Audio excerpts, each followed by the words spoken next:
Good evening, TV priest. How's it going?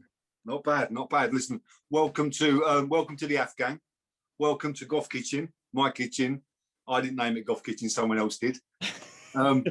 Welcome to sunny Southend in Essex, which is where I am.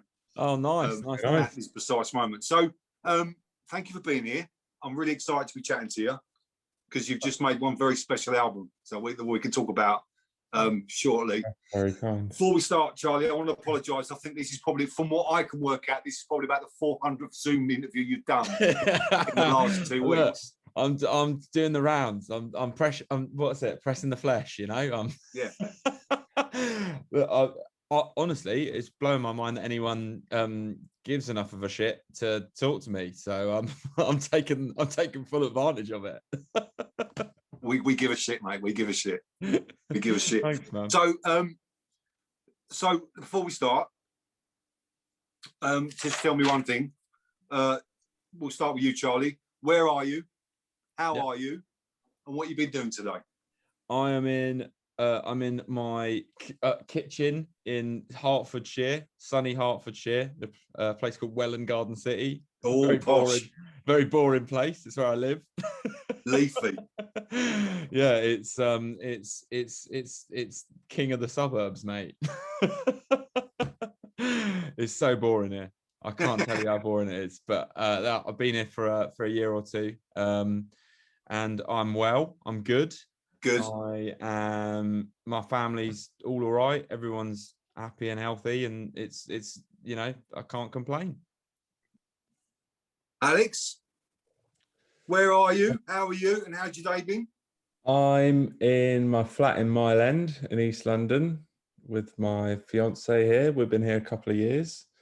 Today I've been, I was out on a site visit actually. I'm an architect in my day job. So site visit out at Printworks. Do you know the music venue Printworks in Canada? Yeah. More known as a rave space, but I do architecture work there for them. So yeah, You're a raving architect. Yeah, obviously it's been a bit quiet there for obvious reasons, but they've got a bit of work on there at the moment. But all good here. Busy. Wonderful. So thank you for being here, guys. Before we start properly, Alex, can you describe the sound of TV Priest to me, please?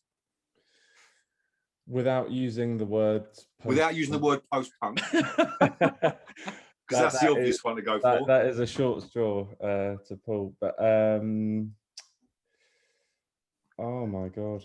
I think it's the sound of 4 30-somethings trying to forget all the music that they've previously made in their teens and 20s and kind of put everything they've learned through a meat grinder, and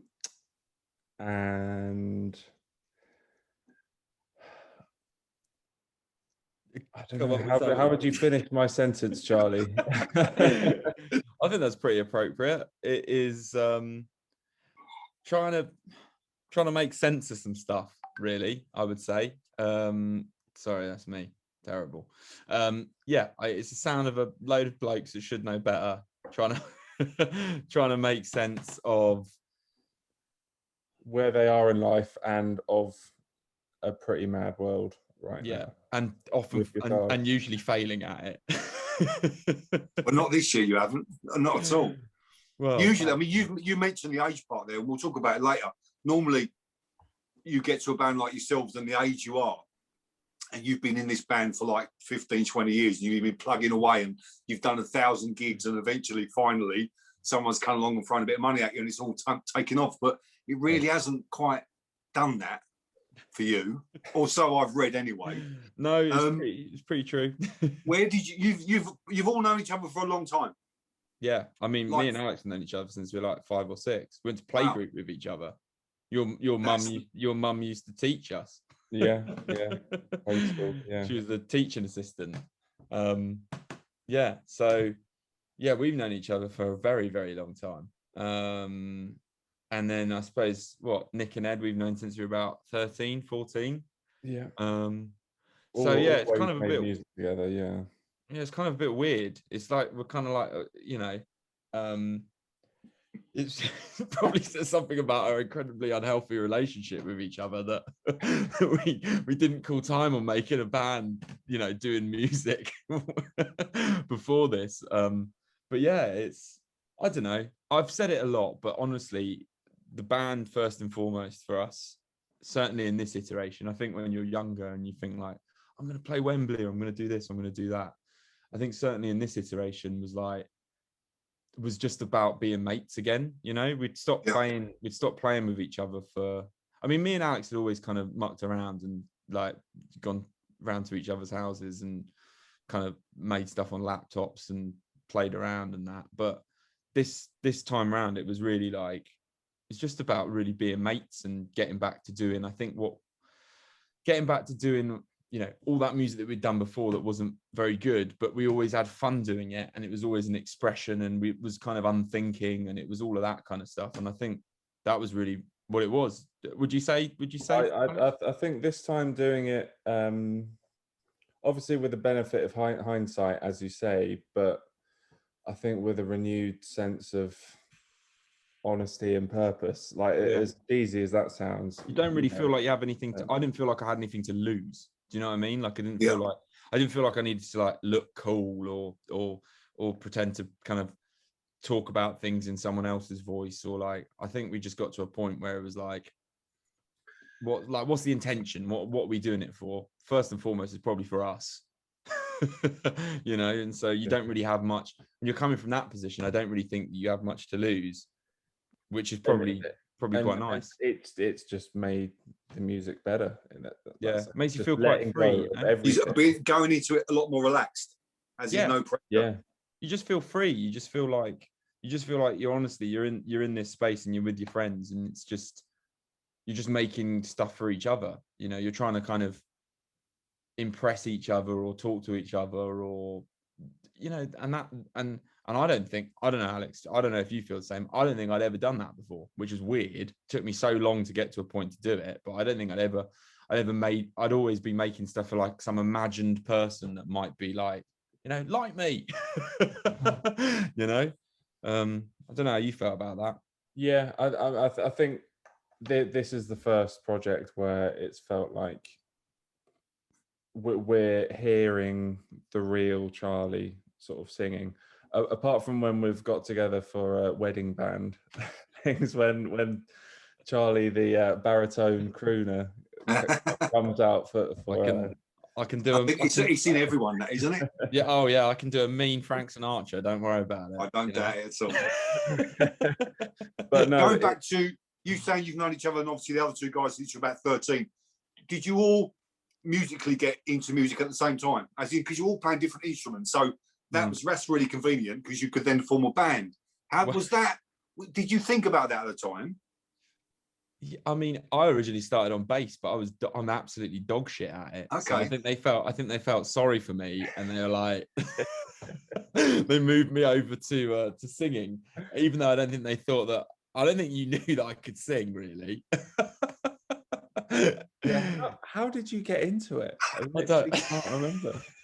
Honestly, I think they thought we probably can't bin him off, like, because he's a mate, but he's fucking terrible at bass guitar. At bass, yeah.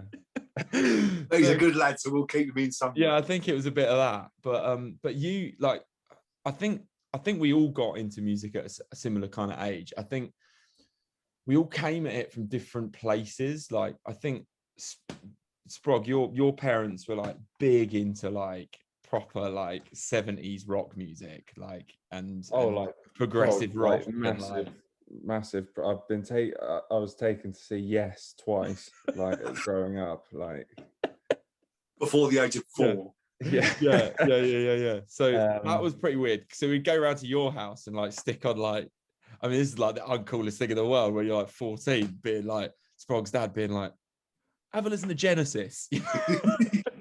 But we'd go around because they'd give us like a tin of Fosters or something. So we'd like sit there and kind of endure Genesis for 3/4 of an hour, and then kind of like But by the end of it, you kind of end up, it's like a bit of a gateway drug, and then you realize that you're then getting into punk, and then you're getting into. Big one for me was like seeing the film Stop Making Sense, the Talking Heads film, when I was probably about that age, 14, and like that for me was like, shit, what's this? Like, where's this come from? What about you, Spog? I was going to sort of add with that sort of musical upbringing. I think is not naff, but like, as funny as that sort of sounds, I think it has given us a finely tuned sort of naff radar. Your band you formed were called Torches. Yeah, that was. I googled Torches, and there's about 4,000 bands called Torches. Yeah. I couldn't be asked to work out which one was yours. Don't bother. What year was this? 2009. Like 10? like 11, 12. Okay, and then then that's my concept of time. Yeah, it ended end of 2012, basically. Yeah. But same four chaps, same lineup. Ed wasn't playing for. We had another drummer, Steph. She's in another great band now as well called Yassassin, who are wicked. And Ed was playing like he still got it, and we still use it in the band now, but like a kind of electronic kind of drum machine. It was probably on the more, I think someone summed it up quite well. It was on the more kind of, I suppose, bit, I wouldn't say gothier, but it was a bit more like That's all right by me. A bit more Echo and the Bunnymen type. Yeah, Okay. that strand of post-punk. Yeah. By the way, nowhere near as good as Echo and the Bunnymen. But more on that type of vibe, I would say. Is it out there somewhere if I look for it? Yeah, you'll probably find it somewhere, but I'm not going to give you any clues. You're going to have to. Okay, I'll find it. You'll have to dig it find out. You'll be I like, will. Jesus, these guys are terrible. This is awful. I spoke to Girl Band last week. Did an interview with Girl Band on there, and I researched the band they were in before Girl Band. God, it was fucking awful. They were basically an Arctic Monkeys tribute act. Not cool at all. Well, we had a really weird. Oh, sorry, I was going to say we had a really weird coincidence with the guy from the lead singer of Yard Act, James, messaged me and was like, "Were you in this band?" And he had our 7-inch single, which I think was about one of about 10 that we sold. Really weird. We were like, "What the fuck?" Sign it. It's straight on eBay now. Discogs, yeah. Brilliant. So this is 2012. That all disbanded. So that's quite some time ago now. What happened to you during that time? During that time that you, after that, and then you getting back together again for this little project or whatever it is you want to call it. Life. Yeah, life happened, I suppose. Yeah, we all still saw each other. We were still good mates. Like Nick, we kind of unfortunately set off on a career of like, he was the one that like bought the 4-track recorder when we were 14. So his work then kind of ended up being like, he does like sound work and stuff like that, and production, and that's his thing. Ed went off and trained to be like a gardener. He cuts down trees for a living. I ended up going into the other side of things where I was like, I still wanted to be involved with music, but obviously I wasn't in a band, so I ended up designing for people. That was my other kind of string to my bow. So I kind of wheedled my little way in there, Okay. living vicariously for other people. And Alex went off and was being an architect, but we all saw each other. I got married to my lovely missus, and we kind of, had jobs, some good, some bad, worked in an office, worked with my dad on a building site. Did you ever get back over that period or over the year? Did you ever get back together and have a bit of a jam, play some Genesis? Well, we would get back together. Yeah. Like if people were getting married, people would be like, because we were like the only mates in the friendship group that could play music. So they'd be like, "Can you come and do the wedding band?" So we did that a couple of times, playing covers. And then we tinkered on laptop stuff. It is kind of more, well, it was useful because it taught us to use Ableton, which Nick produced everything on. So we can make like sketches and stuff quite easily because we just learned all that techie stuff in the years after that previous band. But I don't know, yeah, you and me sort of tinkered, trying to find a way, basically trying to find a way to do this, but put just us down two. the guitar all together. Put down the guitar all together, and then for this, picked up the guitar again and realized actually this is the most natural thing for us. I'm not a fucking electronic producer because this is shit, but the skills are transferable, and yeah, guitar is my thing, and you shouting is your thing. When did you get back together for what you are now? How long ago was it you got back together as a 4-piece and thought, let's try again? Was there an obvious conversation that happened? No, it was me and Alex have been, sorry about this. Me and Alex have been doing quite a lot of work together, just like mucking around in practice room and stuff. And it got to a point where we were like making louder and louder noises together, but it was just me and you.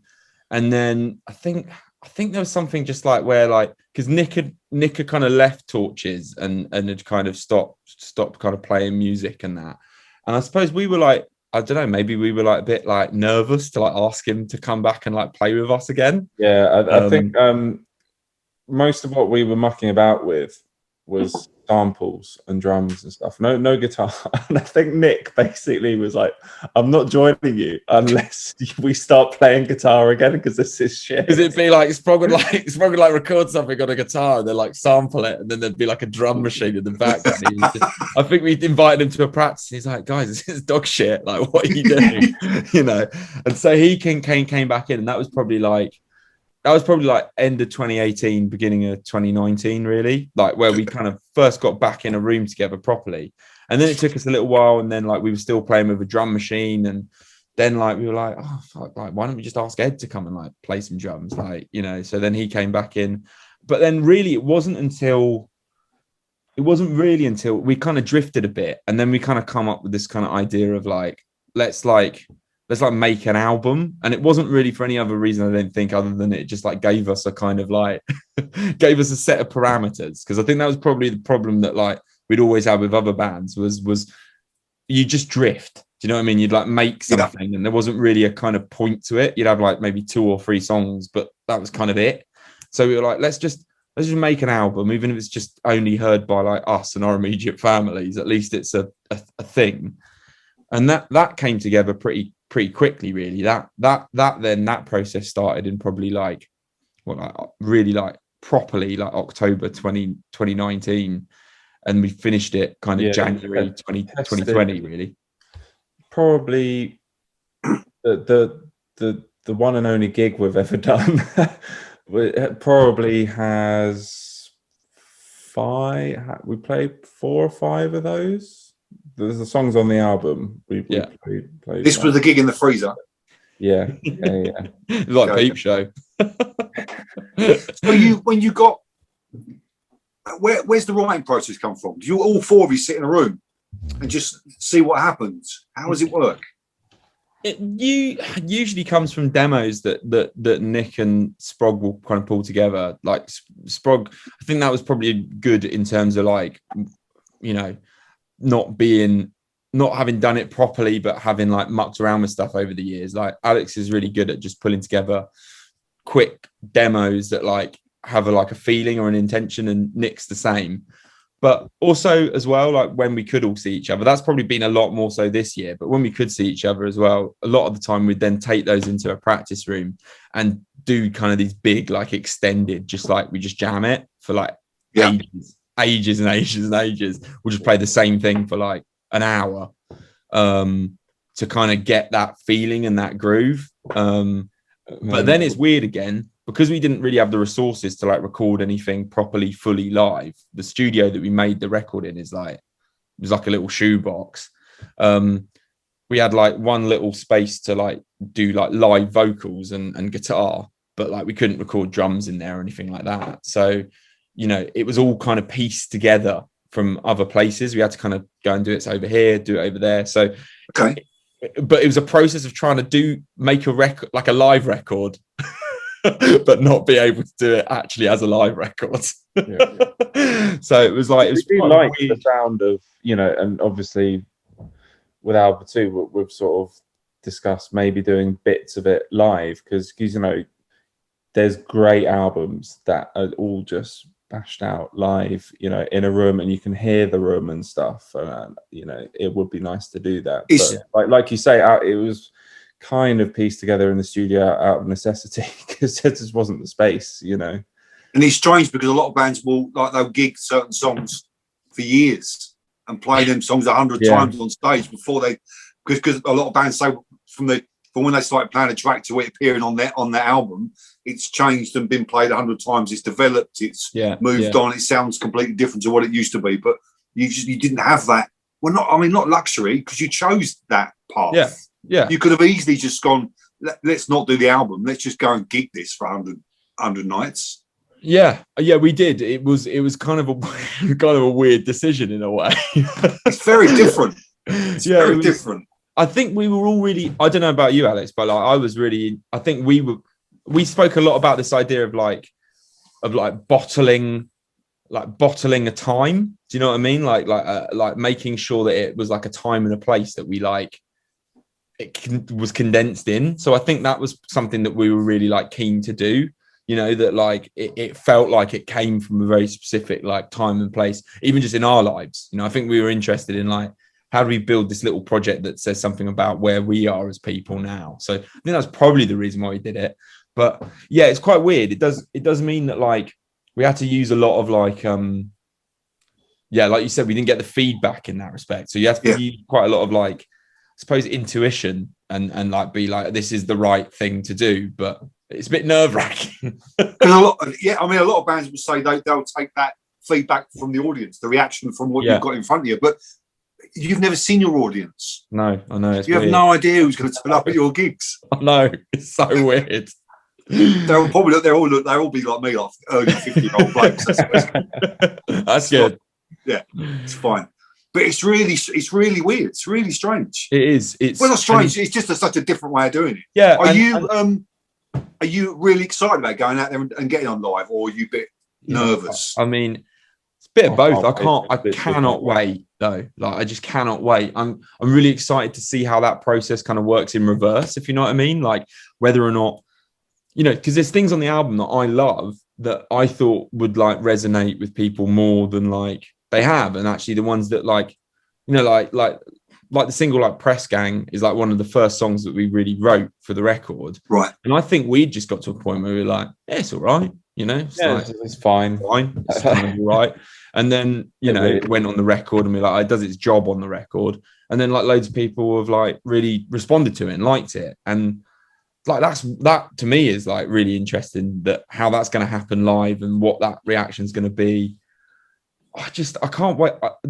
One of the primary reasons as well we also formed the band was for like an idea of like meeting people, community, playing gigs, seeing other bands, all of that. And like we haven't had that. Well, I mean, no, you haven't had it because that's how you chose to start the exactly. But obviously, pandemic arrived. Excuse me. Pandemic arrived, and it meant you couldn't do it anyway. So frustrating as fuck, I think, more than anything. But I mean, am I right in saying that your first gigs are socially distanced gigs as well? Well, fingers crossed. If it all goes to plan, they're like, maybe we can condense it into an actual gig. But I haven't done those socially distanced gigs yet. I think the idea of sitting at a table with a beer, watching a band that I want to just jump, because normally after about 2 or 3 beers, I'm jumping around a little bit. Being told I can't, even at my age, kind of breaks my heart a bit. So. Yeah, I mean, I certainly feel a bit cabaret version of DVP. Yeah. Another version of the album. Yeah, we'll have like an interval, and it'll be it's. I mean, I know what you mean. I feel a bit weird about it too, because I kind of feel like I would want the music and the thing that we've done to live in its like proper space first of all. But actually, at this point now, I mean, I play in Morrison's car park. I don't care. Like, you know, it's like I just want to, and more than anything, I just want to be with the lads again and play. You know, like that's rather than anything else. It's like a nice excuse to see my mates. So you say the album was finished early 2020. In April of 2020 and May, House of York and Runner Up appeared as standalone singles. Did you record them at the same time as you recorded the album? Yeah, pretty much. Yeah. And they came out on Hand in Hive Records. Hand in Hive, yeah, who are now our lovely managers. Okay. Because we felt really, they're lovely people, and it would have been a right dick move if it was just like, you know, like they were the only people that liked our music in the first instance, and then it was like, would have been a right dick move if Sub Pop had come along and we would be like, oh, fuck you later, you know. There was quite strange last year. When around that time last summer, because those two tracks got shared around quite a lot. They were kind of bubbling up and stuff like that, and various people, and especially on the Afghan and stuff that were recommended. We do a lot of recommending the music on the Afghan and stuff, and they were appearing more and more often. So that little buzz of your band about, well, what's this album? When's it going to appear? Who are they? For fuck's sake, no one's ever heard of them. No one's ever seen them. I think when it finally arrived, because did I read it? The album was due to be launched November of 2020. For obvious reasons, it didn't happen. At what point did Sub Pop get involved? Not until quite late, really. Like we had like, and George and Tristan, who run Hand in Hive, are like fucking brilliant people, like amazing people, and really like believed in us. And they were like, I think we kind of freaked out and were a bit like, oh, should we like put an album out? Like, it's a pandemic. Like, do people really want to like listen to like another bunch of blokes, you know, whatever, you know, all of that kind of stuff. And they were like, just do it, just put the album out. They like really believed in it. And we were going to press like, you know, like I think like 500 copies of the record or something, and just kind of put it out to kind of, I suppose, just in the absence of being able to play shows and stuff like that. And we were really proud of it. And then, it was after Runner Up. One of the UK guys at Sub Pop, his wife. There's like two people that work in music. Yeah, there's two people in the UK that work for Sub Pop. Only two people. And like Alex said, and one of them heard your track. I think Steve Lamacq gave it like a kind of spot play or something. In the afternoon. And I mean, again, like fucking hell, like, I mean, we basically, like, in many respects, like, again, it's another story of Steve Lamacq helping someone massively. So, you know, just so happened that, like Alex said, this guy worked for Sub Pop. His wife heard it on the radio and went through into the kitchen to him, I think, and was like, I think you'd like these guys are on the radio at the moment. And then, our guys, George and Tristan, kind of like dropped us an email, and they're like, so we've had an email from Sub Pop. And we were like, what? And they're like, they want to like have a little bit of a like kind of Zoom meeting with you. And I thought, you know, it'd be like, you know, we meet the kind of like intern or something who's like, yeah, cool band or whatever. And I don't know, I just, it's weird, you can't really process it. And then we met them, and it was like, we got on this Zoom call. I don't know about you, how you felt, Alex, but it's like fucking the entire label. And it was like, I mean, it was like, I just was like, what's happening? And they were like, we really like the music. And obviously George and Tristan had shared the record with them, and they're like, we really like the record. And then I was like, what's going on? Like, what is happening? Because this is Sub Pop, isn't it? This is the artist, the history of that label, the albums that they put out. It's fucking mad. I mean, it was a bit overwhelming, if I'm honest. I think, you know, I was just like, thank fuck we recorded the album. I just didn't know what to make of it. And I also thought then, you know, you hear like, I was like, no one's gonna like fucking sign us in the middle of a pandemic. Do you know what I mean? Or whatever. Like, and then the next day they sent us an email and they're like, we'd like to put your record out. And I was just like, what is happening now? It was amazing. It's an incredible story. It's something something so, it's like winning the lottery, you know. It's weird. It's like, why is it? I don't know. It's just, I still can't kind of process it. I don't know about you, Alex. I every time I think about it, I still think this doesn't happen to people. But it kind of made 2020 kind of a little bit better. It was the icing on the pandemic cake, so to speak. Yeah, it was, honestly, I really had some quite, like, just after so many years of us kind of having done it for ourselves and really doing it just for ourselves, and not really, I wouldn't necessarily say like expecting like outside. I don't think you do it for like a reward or anything. Do you know what I mean? But like, you just don't really, I just didn't expect something like that to happen, and for someone to kind of, I wouldn't say validate, that's probably too strong, but for someone to be like, I think this is good. Other than especially like, someone with that history, with that pedigree.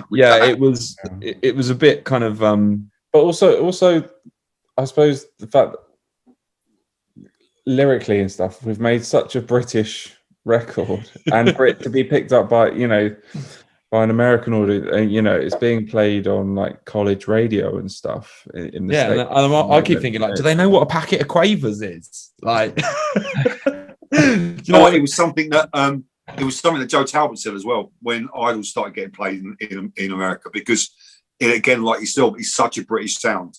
Yeah. A lot of his phrase and a lot of his lyrics and stuff like that, he just didn't quite ever think that the Americans would get it. Yeah. But I think for me, the Americans just like fucking good, loud, mad guitar music. Well, that is true. Yeah. And they do that brilliantly well, and you've shown you can do it too. So, and the fucking the music space in America is so vast. It's huge. You've only got to get a tiny percent of the audience, and that's a lot of people. Yeah, it's true. You don't have the kind. I think you have those kind of, like, you don't have it in the UK where you've got like the regionality of America, where like one city can be really into this. Like Seattle is all about Sub Pop and all about those kind of bands, and Portland's about that too, and New York's about another thing. Whereas I think, you know, in the UK, I suppose we're all going through it at the moment in terms of like, it's because you've got a kind of a smallness in the kind of location smallness, but like things are a lot closer together, I suppose, and it feels like trends emerge more than just people being like, this is this music taste that I like, I suppose, you know. I think it's the community part as well, and I think that's proven with Idols. That's proven anyway with the Afghan as well, because people can all get on the train 2 hours away and all commute and all gather in one area to love and enjoy something that they all get. That brings people together, and it brings conversation pieces and stuff like that in. And I think we're lucky enough we're a small enough nation to be able to do that. Nothing's that far away. Whereas you talk to an American Idols fan, for example, they'll think nothing of traveling 12, 14 hours in their car to get to their local venue. And my local venues, I can walk there in 20 minutes. It's a different world. It's true. It's very, very true. You just don't think about the scale of the place. No, not at all. No. So obviously with a label like that, it's going to open doors for you. And I never read the album reviews. I always steer away from them, because I always think it's just idiots in interpretation of what they like, and people read it and think that's fact and stuff. But I did break my rule this week, and I read some of the reviews that your album got, and they were quite interesting, really. I might start reading more album reviews. Kerrang was great. Kerrang just said they're an Idols band. They sound and look like Idols, which I thought was quite entertaining, because I don't think you do. That's my opinion. Thank you, man. That's kind. My favourite line was the very last line from your Pitchfork review, which just said, "You redefined dad rock." That's fucking fabulous. Yeah, I was really into that, and I think that's also, you know, I think that's also something we were so conscious of, is that it's like, also we are fans of Idols, we are fans of what they do, and I think, you know, when you're playing like loud music, you know, angry music, post-punk music or whatever, you're very aware of the people that are doing that, seemingly doing that first or whatever. And I think we were really aware of that comparison being made, and not wanting to like just like nick other people's ideas. Do you know what I mean? Because that's not true to who you are. So I think that that's been an interesting one in terms of reviews, in terms of like, I just suppose. Also, I think as well, it's probably a reason why, you know, we do have a record deal, is because you've got these amazing bands that are doing this stuff and proving that people still have this appetite for this stuff, which I think everyone knew hadn't gone away. Do you know what I mean? Like, I think everyone who was into it knew that like there were still amazing bands doing stuff, but for some reason there's just something happens and like this planets align and it suddenly gets thrust into the mainstream a bit more, you know. But I don't know. I think the reviews have been really interesting to me as well, because I suppose we didn't write the record in. It's kind of interesting when your intentions are kind of interpreted by someone else, which I think's always, you know, I'd maybe not had that process before, which was like, whoa, okay, right, shit. But I do like the fact that people have maybe picked up on the fact that like there's maybe other things to come from us, you know, there's maybe other textures and tones and ways of us being, you know. I think we'll always make music that does what the first album's doing, but I think maybe the last track on your album, Saintless, tells you that there's, if that's the small little door to what you could become, I think, without that sounding poncy and pretentious. You know what I mean? That was for me, because Saintless is one of the best album closers I've heard in a long, long time. No, thanks, man. The way that builds up and just gets to that point at the end where live, I'm going to lose my shit at that point. I'm just warning you now. If there's a very drunk 50-year-old man with a beard at the front jumping around like an idiot, it will be me. It will be me. What the one thing your album does to me, and it got me on the first listen, it makes me feel quite nostalgic. Right. There's a lot, without saying it sounds like this, it sounds like this, it sounds like this, because I don't think it does. It just reminds me of an awful lot of stuff that I think I've heard, but I can't quite put my finger on it. Does that make sense? Yeah, that's cool, man. That's really great. There's a lovely little guitar riff in the chorus of Declaration, and I don't know where it just reminds me of so much from the 80s. So many weird little goth bands that did that. It sounds like a cult B-side. That's what it is. It sounds like Billy Duffy tapping it out, but it's beautiful. The keyboard, the addition of the keyboard on This Island is fucking genius. Absolutely fucking genius. Because it didn't have to be, for me, that track would have been phenomenal from start to finish anyway, but that keyboard addition takes it somewhere else. And it's man. And it makes me feel very nostalgic. It makes me feel very, I'm old enough to remember the 80s and the early 80s, mid 80s and stuff like that. Yeah. It takes me back to that time as well. Without it sounding dated, without it sounding old, it still sounds really now. Oh, thanks, man. That was really nice to hear. That's really kind of you to say, because those are bands and people that we also love. We, you know, we're like, I think it's amazing to hear, like you say, stuff like that as well, because, you know, to be able to conjure those feelings in someone is like quite special, really. So thanks, man. See, I don't think, mid 30s and stuff like that, you wouldn't have been able to write that album when you was 22. No, you can hear the amount of music you've absorbed to get to this point. That's it. It's putting all that through the meat grinder, and that takes time, you know. Making a horrible sausage. But no, you're really right. You're really right. The idea now is to go and tour this little baby. Yeah, and get out there. That's the plan. You've got the tour in October time. Yeah. Yeah, I have my tickets for Shackwell Arms and the Moth Club. So wicked, great, man. I will be there. Wicked, I will, especially the Moth Club. It's the first venue I ever saw Idols all those years really ago. Yeah, man. I think you've been it's right. I've introduced the working man's club. I love it. I love it as a venue, man. Beautiful venue. It's one of my favourite in London. I love it. Yeah, me too. That and the Lexington's another wonderful venue. Yeah, that I just adore going to. You've got there's the Futurama Festival as well, which I believe is due to happen in September, which was going to happen in April. We've booked you for the Afghan stage. You're playing on the Afghan stage. Yeah. For that one, which is just, I'm over the moon, because we've got Ditz and Frauds and Jen and there's a wicked lineup, man. It's a really great line. They said to us, the guy that organised the festival, do you want an Afghan stage? Who do you want? And we were like, we want these people, and we got those people. So that's great, man. Yeah, I can't wait for that as well. And that was another one that when that kind of like came up, and it was like shit, like the history of that, and yeah, it's just fucking wicked. It's really cool. It's going to be good. So So where's the future hold for TV Priest? Just carry on doing what you're doing. We've been writing another record. Okay. Already. Do you know what most people have? You'd be surprised how many bands I've spoken to this year that haven't released album 2, for example, that during lockdown have already written album 3. Yeah. I think it's probably because it's anything anyone could do. Yeah. But so we've been writing a lot. I think we're gagging to get back in the studio with each other again. It's all kind of been remote at the moment, but and Nick, the bassist and producer, he's just had his first child, so little baby, he's just getting grips with that. But good luck with that. As soon as we're ready, and as soon as we're sort of opened up enough, I think we'll be straight in the studio. And, and then I think as well, just touring. I can't wait for it. Like I just cannot wait to play. Mate, if you are half as good on stage as what you've got off from the album you've made, it's going to be phenomenal experiences, without a doubt. So thanks, me and a lot of people are looking forward to seeing you guys out there.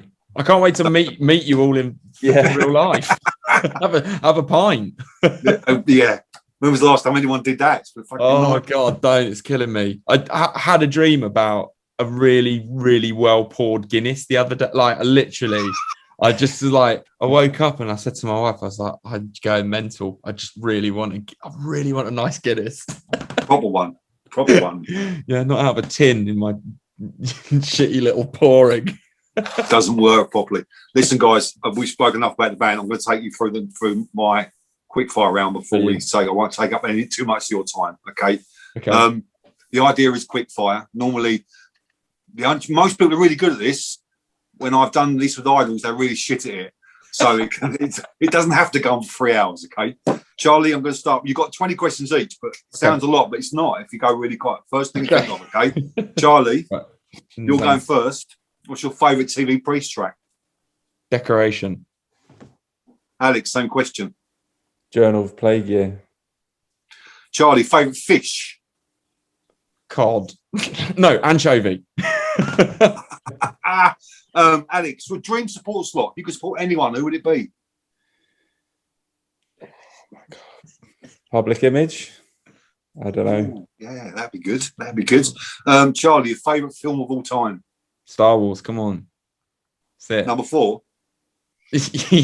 Yeah, what, A New Hope? Yeah, no, it's the prequels. I love all the prequels. Alex, Dave Grohl, yes or no? Yes. Okay. Charlie, favourite foot? Favourite foot? Michael Foot. Alex, top of your bucket list? Play Glastonbury. Oh, you'd cry. Charlie, the best album ever made is? Oh, shit. What's the first one you thought of? Boatman's Call. Okay. I don't know if Alex, that's right. Ali, you said it now. Alex, superpower? Flying. See, I reckon it's cold. I reckon it's cold up there, flying. Charlie, favourite smell? Bacon. Ooh. Alex, Oasis or Blur?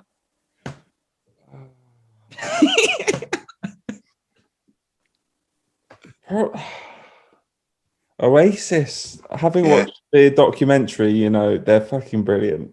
It is the right answer. Well done. Thank you. Charlie, what posters did you have on your bedroom wall as a kid, as a teenager? Oh, no. South Park. Limp Bizkit. Corn. Rage Against the Machine, that's all right. Darth Vader. Alex, Marmite, yes or no? Oh, yes, definitely. Well, good answer. Well done. Thank you. Charlie, the best band ever? Are or were? It's hard. Best band ever? Yeah. Out of any band? Yeah, anyone. Oh, my God. What am I going to say? First one you thought of? You must have thought of it already. Led Zepp. Alex, your spirit animal. Wrong. I was wrong. Alex, your spirit animal. Spirit animal. A standard house cat. The standard one. A normal house cat, please. A normal. Charlie, who will play you in a film? The bloke who plays Phil Mitchell. McFadden, Steve McFadden. You'd have to grow a beard though. Alex, what game do you play on your phone?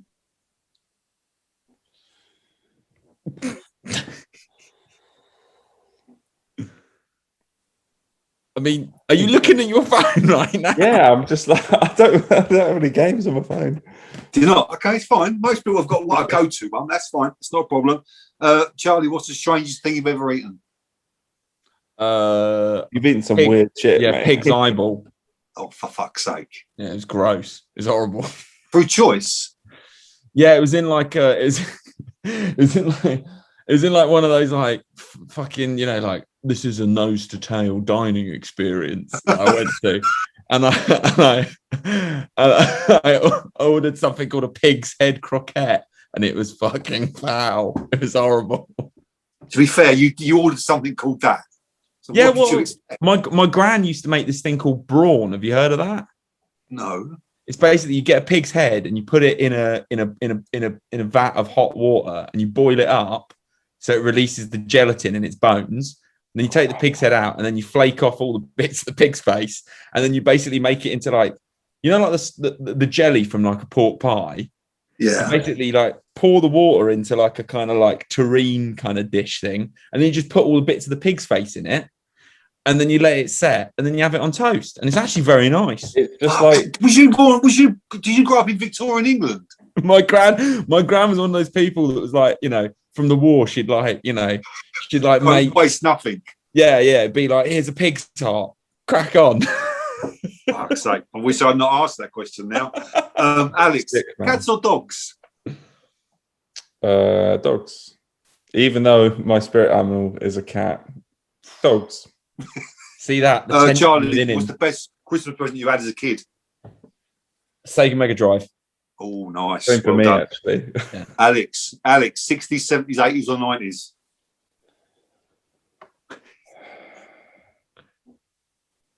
Probably 60s.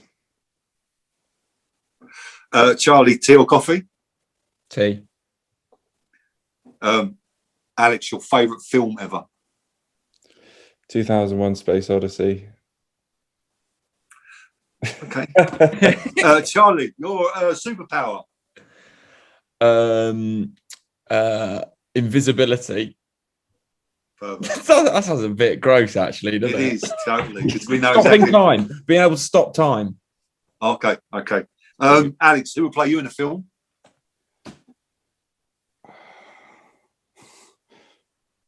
Oh my God. Grant Mitchell. Grant Mitchell, exactly. In a wig. In a wig. Charlie, Marmite. Yes or no? Big time. Well Yeah. done. Yeah. Well done. Alex, what's the best album ever made? You've had time to think about this as well. Yeah, I know. It's come round. I mean, Disintegration is pretty good. Oh, it's a fucking beauty. Well done. You really nailed that. Absolutely nailed it. Probably one of the best album openings ever as well. Well done. Charlie, Oasis or Blur? I'm going to say Blur. Oh, it's the wrong answer, mate. It's the wrong answer. Alex, what's the strangest thing you ever eaten? Can't be nothing like what Charlie's just told us. I mean, as he was describing brawn, I was remembering accidentally eating brawn. Like I was in Romania with my fiance on a work trip, and oh my God, I was nearly sick in this restaurant.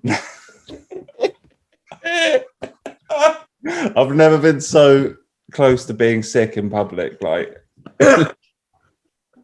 What was it? What did you eat? The same brawn. thing. It was exactly what he described. It's basically like a really rough pig face pate Charlie said it was nice. I like Charlie it. liked it. Oh my god. I once told my mate to try this sausage in France called Andrière, which is like, it's basically just like a pig's intestine inside a pig's intestine. And I'm pretty into it. And he literally texted me as he was eating it, like, what the fuck have you done? Like, why have you done this to me? Charlie, what game do you play on your mobile phone? Oh, sorry. I got a little version of SimCity, which is quite good. Okay, thank you. Alex, your favourite Christmas present as a kid? Mega Drive as well? Mega Drive, yeah. Charlie, favourite comedian? Oh, shit. Larry David. Alex, the best band ever are. Rolling Stones, probably, you know, you got to hand it to them. Like, They know what they're doing. They know what they're doing. Charlie, cats or dogs? Cats. Alex, favourite smell? Brawn. Bro.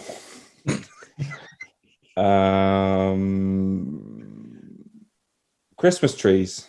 Oh. Pine needles, yeah. I don't know why I pointed there, because we've still got a Christmas tree. So left field. Charlie, your dream support slot. If you could support anyone, who would it be? Iggy Pop, come on. Oh, lovely. Lovely. Alex, your favourite comedian? Probably Stuart Lee. Charlie, your last question, mate, and before I leave you to get on with your evening, describe yourself in 3 words. Just some bloke. Alex, same question. Describe yourself in 3 words.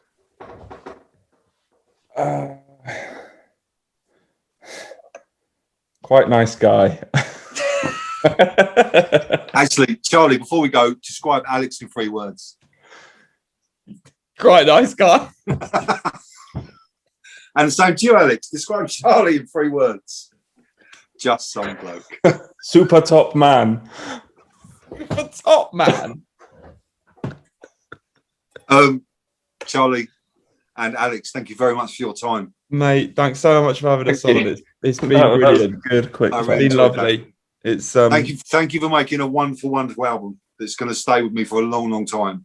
And I can't mate. wait to get out there and see you and Mate. make my ears ring, because they haven't rang for about a year. And it's driving me. I suffer from tinnitus, but I want it back. That's the thing. I'm missing it so much. amazing, man. See you soon. See you Thanks soon. a lot. Thanks so See you much. soon. Very much.